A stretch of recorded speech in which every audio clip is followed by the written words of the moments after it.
ఇంటికి తెచ్చిండు ప్రభుత్వం మా చేతికి చిండు పథకం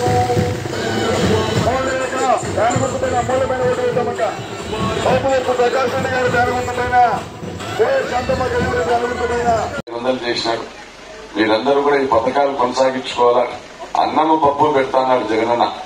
సింగపూర్ నుంచి స్టార్ హోటల్లో క్యారియర్ తెస్తానంటారు చంద్రబాబు. అయ్యేదేనా? మరి 2 రూపాయలు వడ్డీకి పెట్టి కట్టలేననేవాడు జగనన్న. 10 రూపాయలైనా పర్వాలేదు కడతా అనేవాడు చంద్రబాబు.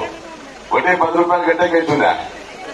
అయ్యేది కాదు, అది కట్టేది కాదు. కాబట్టి ఏమైనా హామీ ఇస్తాం.